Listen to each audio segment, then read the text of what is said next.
Hello everyone. In this video, I will be discussing the solution to the problem sleeping schedule. This problem is taken from a Codeforces Div 3 contest and is rated 1700. I chose this problem because this problem gives a good example of how two-dimensional dynamic programming can be used to solve scheduling problems. So in this problem, we are given a person called Vova who will sleep exactly n times. Also, the number of hours in a day is defined to be h and varies per test case. Now, each time Vova will go to sleep after ai or ai minus 1 hours.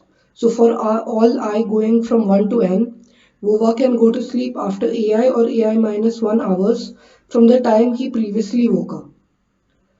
Also, a sleeping time is good if he starts to sleep between hours L and R. That means that if he goes to sleep at time X, then time X will be good if and only if L is less than or equal to X and X is less than or equal to R. So in the input, we are first given four integers N, H, L and R.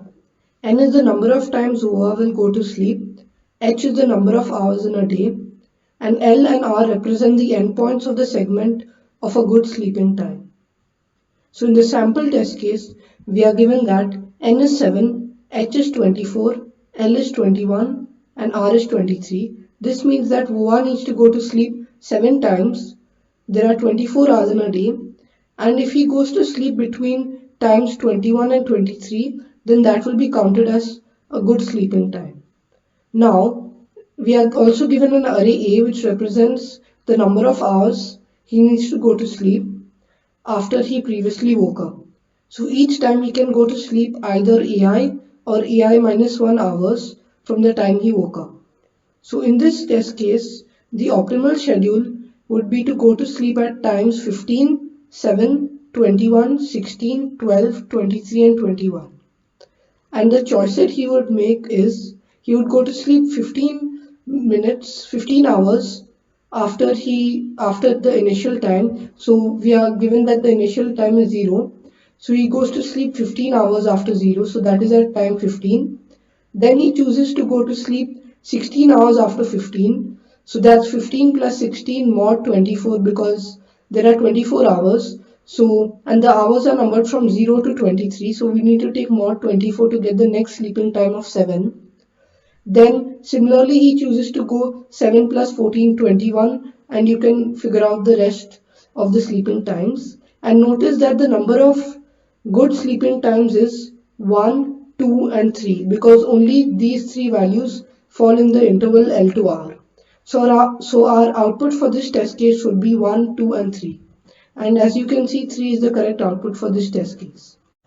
So the key idea for the full solution is that the order of the sleeping times is fixed.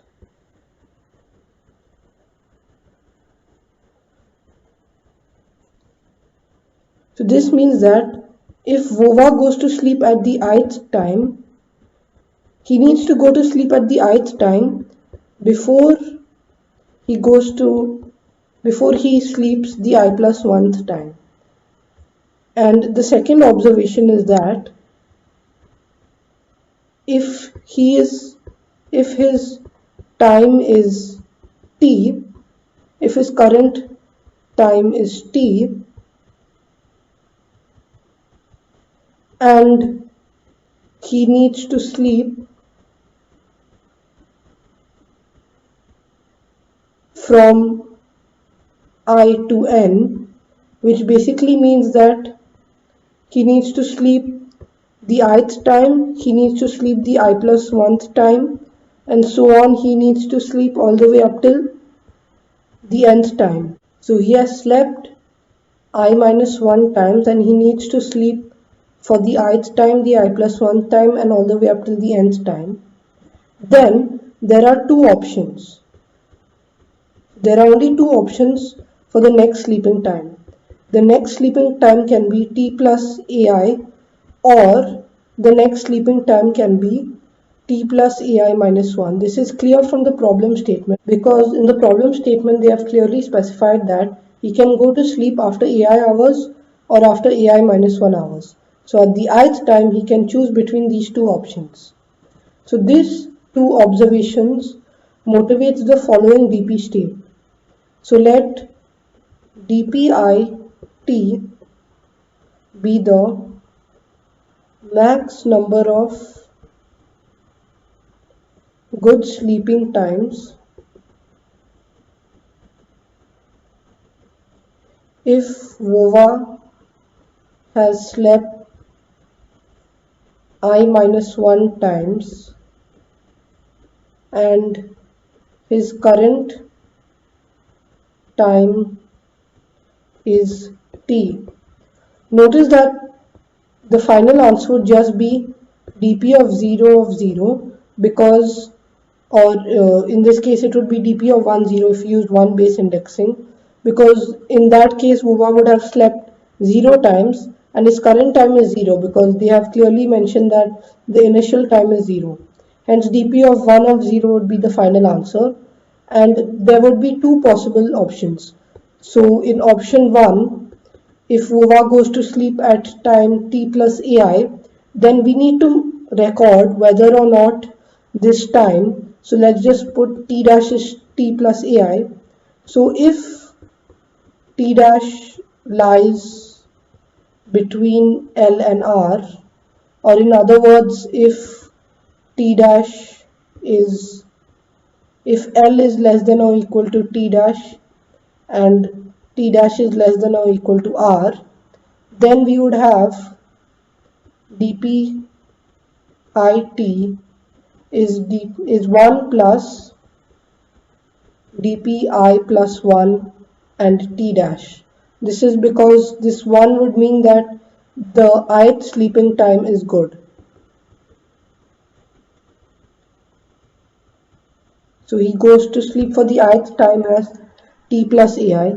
So if the ith sleeping time is good, then we would need to add 1 plus dp of I plus 1 and t dash, and otherwise we would not add 1. So basically this would just be dp of I plus 1 t dash.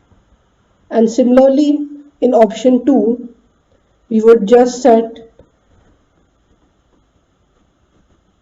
t dash to be t plus ai minus 1, and we would have the same two cases, so I'm not writing them here. So to better understand the solution, I'll code it up. Unlike previous videos in which I have not coded the solution, I'll be coding this solution so that you can take more time in understanding it. So in the input we are given 4 integers nh, ln, r. So I'm just inputting nh, ln, r, and then I'll just initialize a vector a to be the number of hours after which VOVA goes to sleep for the ith time. So I'll just take in the values of a in the array, and then I would set up our dp to be dpn plus 1 h plus 1, and a 2d dp works fine. And I forgot to mention our base case. So in this case the base case would be dpn plus 1 t0 for all t belonging to 0 h minus 1.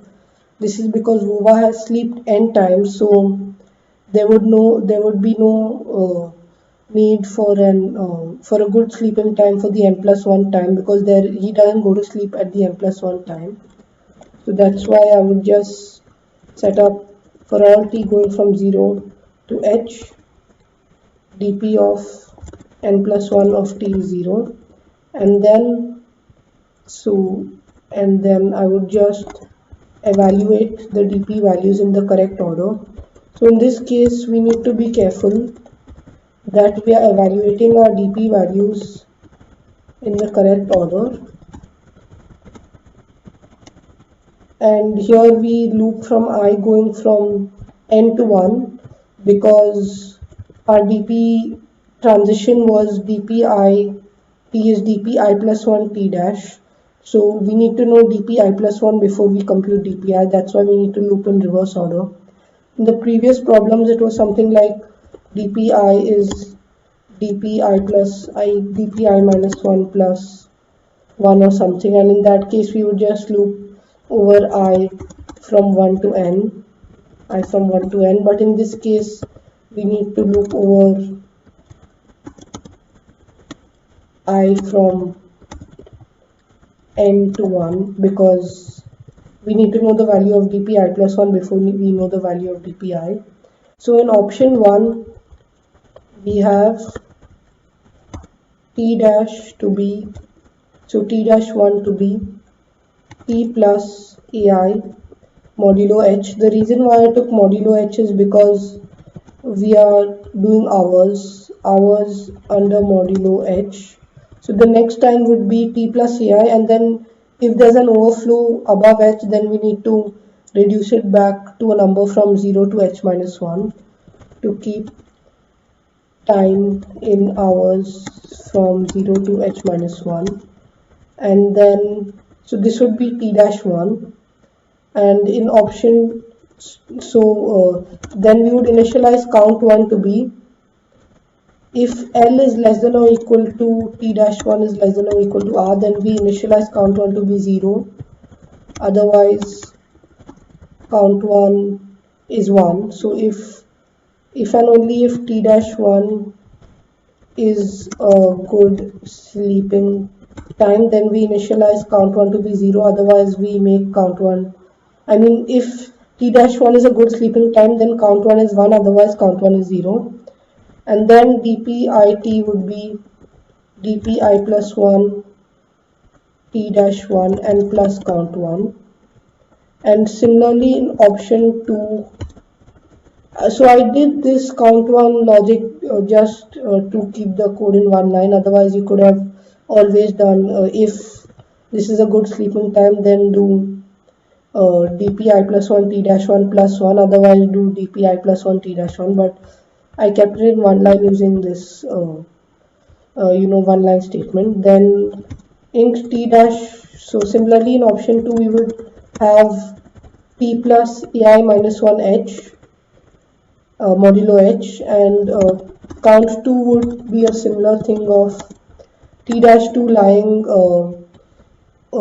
between L and R. So if t dash 2 lies between L and R, then we initialize count 1 to be 1, otherwise count 1 is 0. And similarly dpi plus dpit, in this case we will need to take max because we have already computed a previous value of dpit. So dpit is max the previous value computed from here, so maximum of this and dpi plus 1 of t dash 2 plus count 2.